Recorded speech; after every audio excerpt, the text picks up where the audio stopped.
Morning America and the rest of the world. Xander J. Hobson here, stand-up comedian and entertainer, director and producer of boxing documentaries and internet troll to those who need internet trolling. This here is another episode of The Devil's Advocate, brought to you by the Brilliant Artist Movement.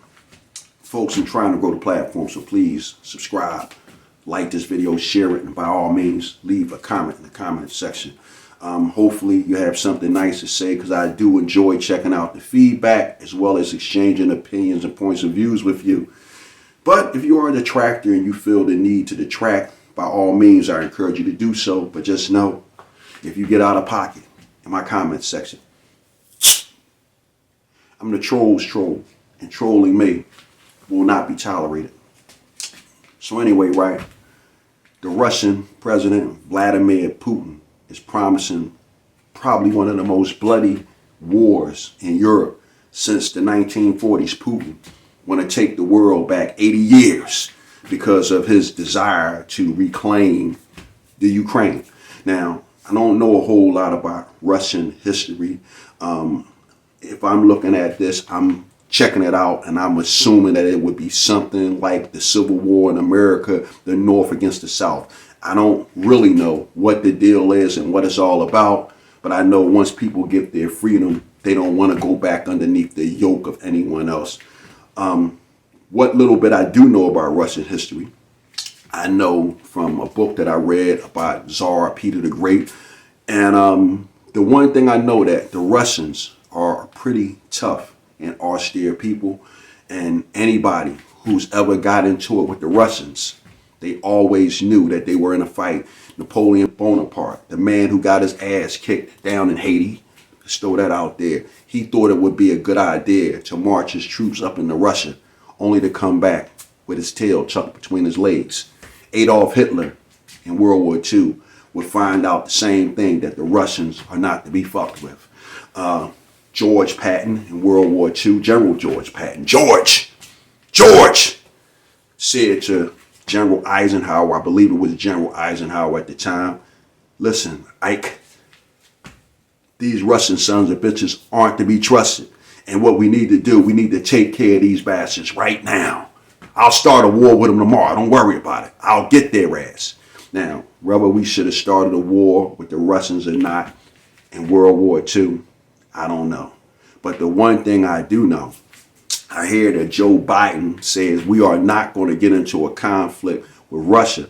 And as a U.S. serviceman, I'm happy to hear that the youngsters who follow me in the military will not be tangling with the Russians. But nevertheless, we're still going to be involved. We're still going to be in the area. We're going to be in the periphery of what's going on. And that puts us in danger of getting into an entanglement with the Russians. And it's something that I hope that this generation does not experience. Because to be quite frank, I don't even think the United States has what it takes to be tangling with the Russians. First and foremost, we have had a breakdown in the moral fiber and discipline of our society. And if by any chance, if there was a draft implemented, I don't think the young people today in America would be fit to serve should you have to crank youngsters into the military like they had to do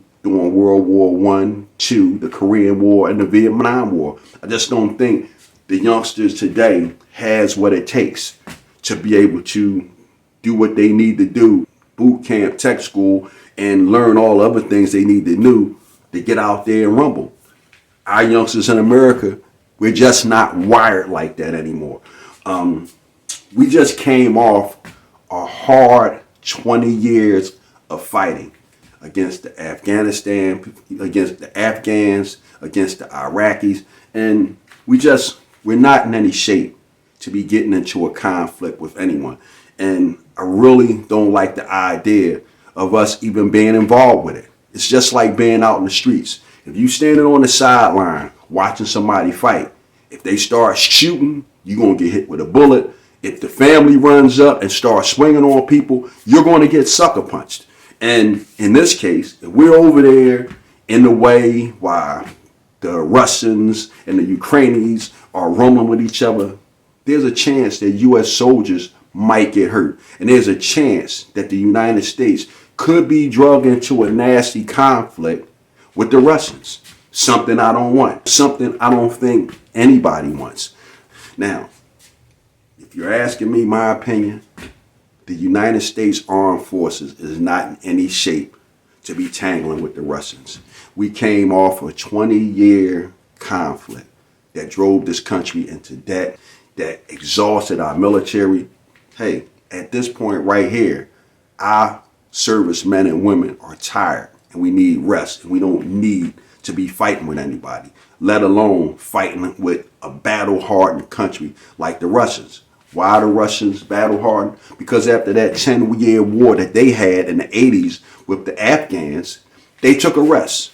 And to my knowledge, the Russians have not been tangling with anyone as of late, although they are getting ready to start tangling with the Ukrainians. Now, let's give you a brief history lesson, folks.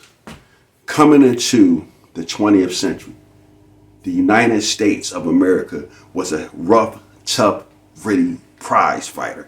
I'm using prize fighters in this analogy because I know prize fighting, and I could use that analogy to best describe what we're talking about. I believe we might have came out of the American Civil War, and the next war that I know that I could think of was the Spanish-American War. Then there was World War I, then World War II. Man, United States government, we was kicking ass and taking names. We were the champions of the world. And then we ran into the Koreans. And we got over there with the Koreans. And from what I know and studied, I believe that was a draw. That was a tough fight. And we didn't want a rematch with the Koreans. So we left them the hell alone.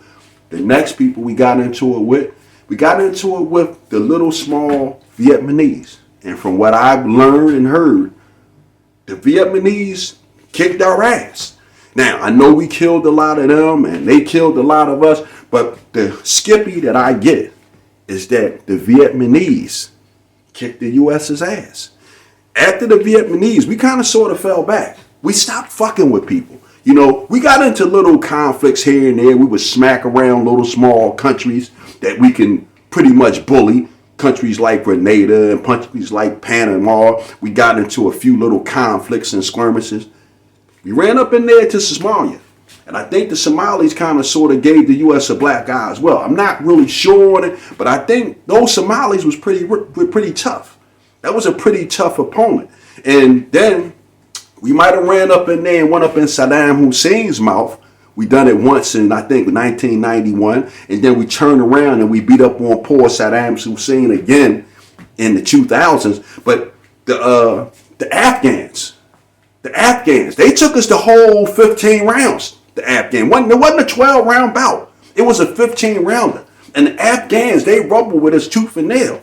And not only did they rumble with us, they exhausted our military. They cost us a lot of money. We're in debt to the Chinese. It was a rough, tough, brutal battle. And we came out of there beaten up. And I'm going to tell you something. I'm going to give you a bit of history. The United States has never been successful with any country that sent its troops out in the field with sandals on. Sandals on. The Afghani guys, they had sandals.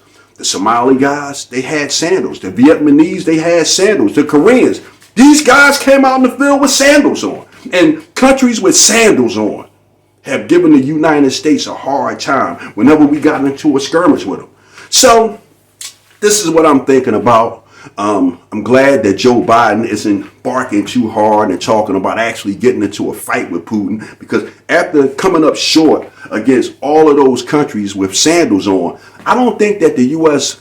government or the U.S. Armed Forces is ready to fight with a powerful, strong military with spit shine combat boots on. Do you know that American troops, they don't even shine their boots anymore? They wearing something around like sneakers. So again, all of this right here has spoken to how soft and decadent the United States has got.